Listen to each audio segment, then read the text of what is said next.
Hello my dear boys and girls. 10th இருந்து நம்ம 11th move on ஆகும்போது அது ஒவ்வொரு ஸ்டூடெண்ட்டோட வாழ்க்கையிலையும் ஒரு ரொம்ப பெரிய சேஞ்ச் அப்படின்னு சொல்லலாம் இல்லையா? ஏன் அப்படின்னா இதுக்கப்புறம் we are no longer kids.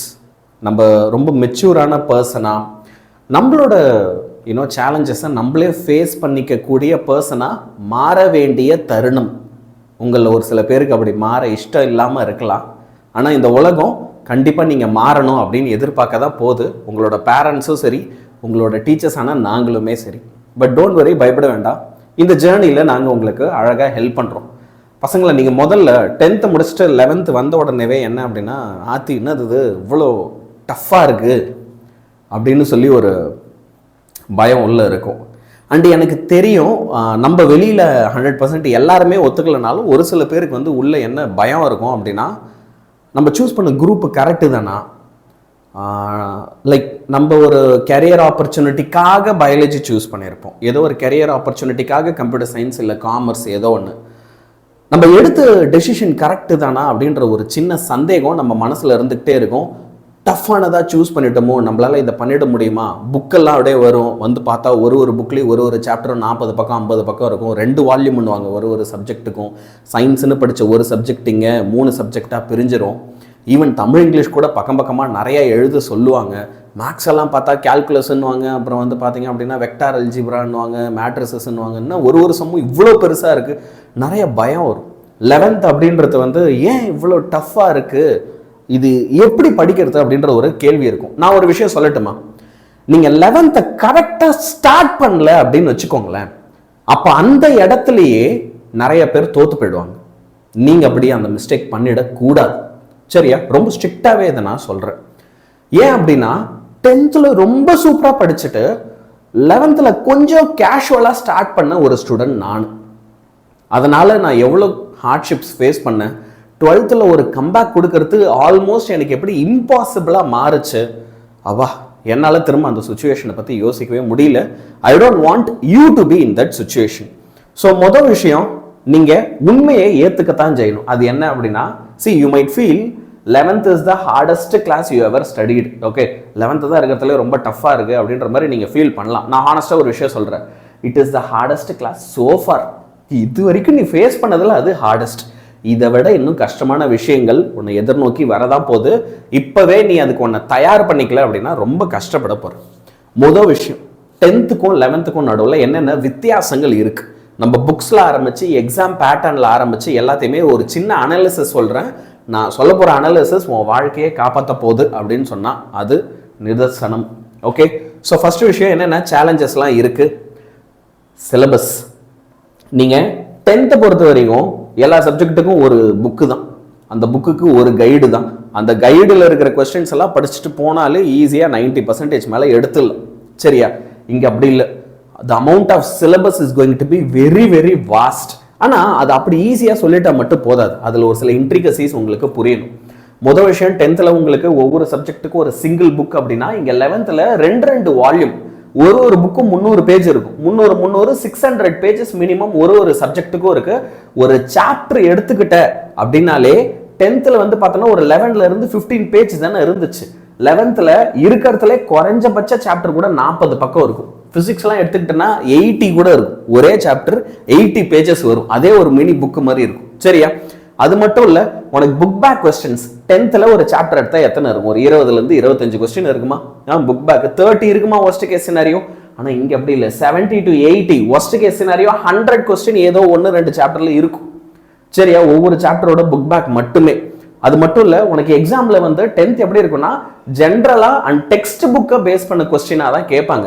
அதாவது அவங்க கேட்குற கொஸ்டின்ஸ்க்கான நிறைய ஆன்சர் டெக்ஸ்ட் புக்கில் அப்படியே இருக்கும், அதை எடுத்து அப்படியே எழுதுனா போதும், சரியா? ஆனால் இங்கே அப்படி கிடையாது. கொஸ்டின்ஸ் எல்லாம் ரொம்ப இன்டெப்த்தாக இருக்கும், கான்செப்சுவல் கொஸ்டினாக கேட்பாங்க, சரியா? என்னது, உங்களுக்கு கேட்க போகிற கேள்வி எல்லாமே ரொம்ப கான்செப்சுவலாக இருக்கும். அது மட்டும் இல்லை, இங்கே டைரக்ட் டெக்ஸ்ட் புக் கொஸ்டின் கேட்டாங்க அப்படின்னா இங்கே நிறைய ப்ராப்ளம் பேஸ்ட் கொஸ்டின் வரும், அனாலிட்டிக்கல் கொஸ்டின் வரும், அப்ளிகேஷன் பேஸ்ட் கொஸ்டின் வரும். அது அப்படிலாம் என்னங்க ஐயா அப்படின்னு உங்களை ஒரு சில பேருக்கு பயம் இருக்கலாம். எல்லாமே நான் எக்ஸ்பிளைன் பண்ணுறேன், பயப்படாது, சரியா? இப்போ நீங்கள் படிக்கிற அந்த ஸ்டடி பேட்டர்னே இருக்குல்ல, இங்கே பெருசாக மாறப்போகுது. இது பாரு, இப்போ 10th நீ வந்து என்ன செய்யலாம் அப்படின்னா கேட்சப் பண்ணலாம். புரியல சார் அப்படின்னா ஒன்றும் இல்லை, ஒரு நாள் 2 நாள் படிக்கலனாலும் இல்லை, 3வது நாள் எல்லாத்துக்கும் சேர்த்து வச்சு தம் கட்டி படிச்சிடலாம். இப்போ யோசிச்சு பார்த்தோம்னா 10th நீங்க எல்லாம் லாஸ்ட் 3 மந்த் ஸ்டார்டிங்ல விட்டதெல்லாம் லாஸ்ட் 3 மந்த்ல உட்காந்து சூப்பரா படிச்சிருப்பேன். 11th 12th அது முடியாது, லாஸ்ட் 3 மந்த்ல பாத்துக்கலாம். ஏன்னா என்கிட்ட நிறைய பேர் கேட்பாங்க, ஏன் சார் இப்ப இருந்து ஸ்டார்ட் பண்ணா என்னால முடியுமா? டேய் ஸ்டார்ட் பண்ணு, ஓடு, டைம் இல்ல, இந்த கேள்வியே கேட்காத அப்படின்றது தான் என்னோட மெசேஜா இருக்கும். நான் ஆகஸ்ட்ல ஆரம்பிக்கலாமா, செப்டம்பர்ல ஆரம்பிக்கலாமா, அக்டோபர்ல, டிசம்பர்ல, ஜனவரியில இல்ல, நீங்க இப்போ இந்த செகண்ட் ஆரம்பிக்கணும். சோம்பேறித்தன பட்ட கஷ்டம் தான். ஓகேவா? 11th பொறுத்த வரைக்கும் உனக்கு டைமே கிடையாது, உன்னால விட்டதை பிடிக்க முடியாது. அப்ப ஸ்டார்டிங்ல இருந்தே எவன் ஓடுறானோ அவன் தான் ஜெயிப்பான். சரியா? உனக்கு டைம் மேனேஜ்மெண்ட் அப்படின்றது இந்த வருஷம் அப்ப எப்படி இருக்க போகுது அப்படின்னா ரொம்ப ரொம்ப முக்கியம். ஞாபகம் வச்சுக்கோ, டைம் மேனேஜ்மெண்ட் முக்கியம். அப்ப அந்த டைமை எப்படி மேனேஜ் பண்றது? உனக்கு 1000 பிரச்சனை வரப்போகுது. ஸ்கூல், டியூஷன், நீயா செல்ஃப் ஸ்டடி பண்ணணும். டியூஷனே போனாலும் நீ செல்ஃப் ஸ்டடி பண்ணணும். இதுல நீ தூங்கணும், ரிலாக்ஸும் பண்ணணும். இது எல்லாத்தையும் அடுத்த 2 வருஷம் நீங்க பக்காவா பேலன்ஸ் பண்ணணும். அப்படி பேலன்ஸ் பண்ணல அப்படின்னா it is going to be very very tough. Okay, இப்போ நிறைய கம்ப்ளீட்டா புது புது டாபிக்ஸ் உனக்கு வரப்போகுது. Calculus, vector algebra, organic chemistry தடுமாறுவீங்க ரொம்ப. இதுல ஜெனடிக்ஸ், பயாலஜில ரொம்ப கஷ்டமா ஃபீல் பண்ணுவீங்க. Okay, alternating current, modern physics, நம்ம பிசிக்ஸ்லயுமே ஒரு சில ரொம்ப ரொம்ப டஃப்பான சாப்டர்ஸ்லாம் வரப்போகுது. இதெல்லாம் பார்க்கும்போதே நமக்கு வந்து என்ன ஆகும் அப்படின்னா ஒரு நர்வஸ்னஸ் வரும், பயம் வரும். சரியா? இது மட்டும் இல்ல, உங்களுக்கு ஸ்கூல்ல மந்த்லி டெஸ்ட் வைக்கும் போதோ இல்ல ஃபர்ஸ்ட் மிட் டர்ம் டெஸ்ட் வைக்கும் போதோ நம்ம 10th வந்து நார்மலா ஒரு டெஸ்ட் வச்சா 75 கீழே குறைஞ்சிருக்கவே மாட்டோம் ஒரு சில பேர். ஆனா ஃபர்ஸ்ட் டெஸ்ட்லயே ஜஸ்ட் பாஸ் தான் ஆவ. அதுக்காக துவண்டு போவாதன்னு சொல்றேன், புரியுதா? நீ அப்படிதான் ஆவன்னு சொல்ல, ஆனா ஜஸ்ட் பாஸ் ஆகிற மாதிரி ஒரு ரிசல்ட் வந்தா கூட துவண்டு போவாத. அப்படி worst case scenario நீ எதிர்பார்க்குற மாதிரி இருக்கும். ஆமா, என்ன டஃப்பா இருக்கும், உனக்கு க்ளூலெஸ்ஸா இருக்கும். ஓகே, உனக்கு கொஞ்சம் எப்படி இருக்கும், கொஞ்சம் க்ளூலெஸ்ஸா இருக்கும், மோட்டிவேஷன் இருக்காது, நமக்கே செல்ஃப் டவுட் வந்துடும்.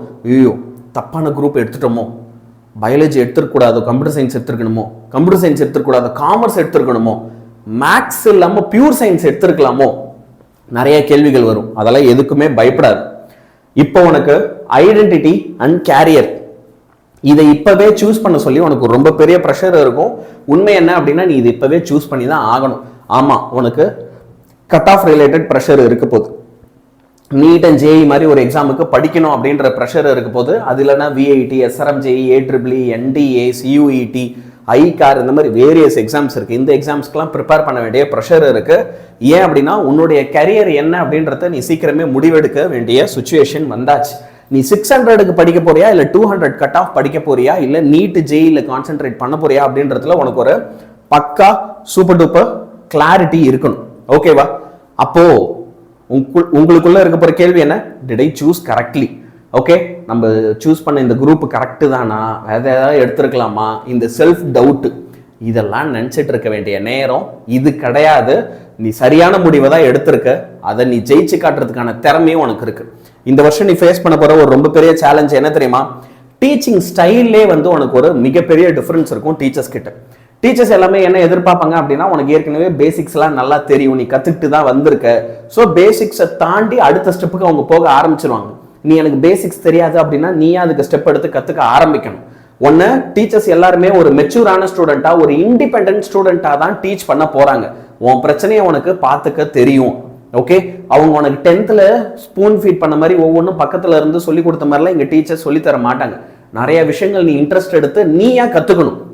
நான் திடீர்னு ஸ்கூல்ல ஒரு டெஸ்ட் வைக்கிறாங்க, சரி இதை டீச் பண்ணவே இல்லைன்னு சொல்லவே கூடாது, நீ படிச்சிருக்கணும். Teachers will expect you to study. நடத்தாமலே டெஸ்ட் வச்சுட்டாங்க. இந்த கம்ப்ளைண்ட் எல்லாம் பண்றதுக்கு நீ ஒன்னும் 5th or 6th ஸ்டாண்டர்ட் குழந்தை இல்ல, நீ வளர்ந்துட்டன்றத நீ புரிஞ்சுக்கோ. அப்ப நீயா ஓகே என்ன பண்ணணும், செல்ஃப் லேர்னிங் நிறைய பண்ணணும். நீயா உனக்குன்னு ஒரு ஷெட்யூல் போட்டு அந்த ஷெட்யூல்ல நீ ஃபாலோ பண்ணணும். ப்ராப்பரா நோட்ஸ் எடுக்கணும். இன்னும் எனக்கு பிடிஎஃப் கொடுங்க, இன்னும் எனக்கு வந்து நோட்ஸ் தரலாம் சொல்லக்கூடாது, நீ நோட்ஸ் எடுக்கணும். அப்போ நீங்க புதுசா கம்ப்ளீட்டா ஒரு நியூ ஸ்ட்ராட்டஜி ஃபாலோ பண்றதுக்கான நேரம் இங்க வந்தாச்சு. அப்ப அந்த நியூ ஸ்ட்ராட்டஜி என்னவா இருக்கணும்? ஃபர்ஸ்ட் விஷயம், ஆல்வேஸ் ஸ்டார்ட் ஏர்லி. எக்ஸாம் முடிகிற வரைக்கும் உட்கார்ந்துட்டு இருக்காது. சரியா? எக்ஸாம் முடிகிற வரைக்கும் உட்கார்ந்துட்டு இருக்காத. எக்ஸாம் எப்ப அனௌன்ஸ் பண்றாங்களோ அப்பதான் நான் படிப்பேன், மிட் டர்ம் வரும்போது படிச்சுக்கலாம், இல்ல நீ இப்பவே ஆரம்பிச்சே ஆகணும். அடுத்து உனக்குன்னு ஒரு ஷெட்யூலை கிரியேட் பண்ணு. அந்த ஷெட்யூல்ல உனக்குன்னு என்னென்ன நேரத்துல உன்னால படிக்க முடியுமோ அந்தந்த டைம்ல ஒவ்வொரு சப்ஜெக்ட்டுக்காகவும் அழகா உட்காந்து படி. ரெகுலரா ரிவைஸ் பண்ணு. புரியுதா? என்னைக்காவது ஒரு நாள் படிக்கிறது இல்லை, எல்லா நாளும் படிக்கணும். வீக்லி ரிவிஷன் பண்ணணும். அதை லாங் டேர்ம் மெமரியில் அப்பதான் உனக்கு அது ஸ்டோர் ஆகும். டெய்லி டெய்லி டெய்லி டெய்லி படிச்சுட்டே இருந்தாதான், டெய்லி ஒரு 3 மணி நேரம் 4 மணி நேரம் உழைச்சிட்டே இருந்தாதான் உன்னுடைய லாங் டேர்ம் மெமரியில அது வந்து என்ன ஆகும் அப்படின்னா ஸ்டோர் ஆகும். இப்ப இருக்கிறதுல இன்னொரு ரொம்ப முக்கியமான பிரச்சனை சொல்றேன் பாரு. உன்னுடைய டவுட்ஸை நீ ரொம்ப ரொம்ப ஏர்லியா கிளாரிஃபை பண்ணணும். 10th எல்லாம் பெருசா டவுட்டே கேட்காம நம்மளால படிச்சிருக்க முடியும். இங்க அதெல்லாம் வேலைக்கு ஆகாது. உனக்கு ஒரு டவுட் இருக்குன்னா நீ டீச்சர் கிட்ட போய் கேட்டுதான் ஆகணும். ஃப்ரெண்டு கிட்ட கேட்டுக்கிறேன், நாளைக்கு கேட்டுக்கிறேன், நாளன்னைக்கு கேட்டுக்கிறேன், டியூஷன்ல கேட்டுக்கிறேன். ஒன்ன நீயே கன்வின்ஸ் பண்ணிட்டு தள்ளி போட்டே இருக்கக்கூடாது. ஒரு சில டவுட் இருக்கும், நான் யூடியூப்ல அப்புறம் பாத்துக்கிறேன்னு நினைப்பேன், பார்க்க மாட்டேன். ஒரு சந்தேகம் இருக்குன்னா அப்போ அன்னைக்கு அங்கேயே அதை நீங்க என்ன செய்யணும், தீர்த்துக்கணும். அது அப்படியே மண்டையில வச்சிருந்து ரொம்ப பெரிய கன்ஃபியூஷனா லேட்டா கொண்டு போய் அக்யூமுலேட் பண்ணி கடைசியில கத்துக்க முடியாது. உனக்கு ஏதாவது ஒரு விஷயம் தெரியல, ஹெல்ப் வேணும்னு கேளு, டீச்சர் கிட்ட போய் பேசு. சார் இதை பாருங்க, இந்த பேசிக்ஸ் எல்லாம் வந்து எனக்கு தெரியல, எப்படி கத்துக்கலாம், எனக்கு ஏதாவது ஒரு வழி சொல்லுங்க, நான் எப்படியாவது நீங்க சொல்றதெல்லாம் கேட்டு ஒழுங்கா பண்ணிடுறேன்னு சொல்லி அவங்க கிட்ட பேசு, பொறுப்பாரு. சரியா? எந்த ஒரு வாயை மூட்டு சும்மா இருக்கிற பழக்கம் ஓகே எதுவுமே இருக்கக்கூடாது. உனக்கு ஏதாவது பிரச்சனை இருக்கு, இல்ல டீச்சர் கிட்ட கேட்க கஷ்டமா இருக்குன்னா அட்லீஸ்ட் அப்பா அம்மா கிட்டயாவது சொல்லு, அவங்க ஹெல்ப் தேடி தருவாங்க. எங்க கிட்ட சொல்லு, நாங்க எல்லாத்தையும் டீச் பண்றோம். But you have to be very very focused in this. மென்டலா நீ பேலன்ஸ்டா இருக்கணும். சரியா? உனக்குன்னு ஏதாவது ஒரு நல்ல ஹாபி இருக்கிறது நல்லது. அப்பப்போ குட்டி குட்டி பிரேக்ஸ் எடுக்கணும், அதுவும் ரொம்ப முக்கியம். அதுக்குன்னு படிக்கிற பேர் வழி அப்படின்னு ஒரே வழியா படிச்சு ஹெல்த்தை ஸ்பாயில் பண்ணிக்கூடாது. உனக்குன்னு ஏதோ ஒரு ஹாபி வச்சிரு, மைண்டை எப்பயுமே பாசிட்டிவா வச்சிரு. இதெல்லாம் உங்களை என்ன பண்ணும் அப்படின்னா பெருசா சக்சஸ்ஃபுல்லா வரதுக்கு ஹெல்ப் பண்ணும். ஓகே? ஆமா, 11th சேலஞ்சிங் தான். இப்போ நான் சொன்ன பிரச்சனைகள் எல்லாமே 11th இருக்க போது தான்.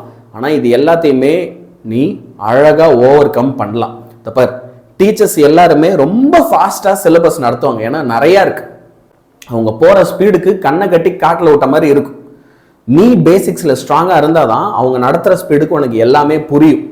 இல்லையாணியன் சார் எனக்கு புரியல, அவங்களும் ஃபாஸ்டா நடத்திட்டு இருக்காங்க அப்படின்னா அப்ப நீ எக்ஸ்ட்ரா எஃபர்ட் போடணும். இப்பவே ஒரு நாளைக்கு மினிமம் 3 மணி நேரம் நீ செல்ஃப் ஸ்டடிக்குன்னு செலவு பண்ணணும். ஸ்கூல்ல கொடுக்குற ஹோம்ஒர்க் இல்லாம, ஸ்கூல்ல கொடுக்குற டெஸ்ட்டுக்குன்னு இல்லாம நீ தனியா ஒரு நாளைக்கு 3 மணி நேரம் படிக்கணும். ஒரு நாளைக்கு 6 மணி நேரம் தூங்கணும். ப்ராப்பரா அந்த ஸ்லீப் சைக்கிள் ஃபாலோ பண்ணணும்.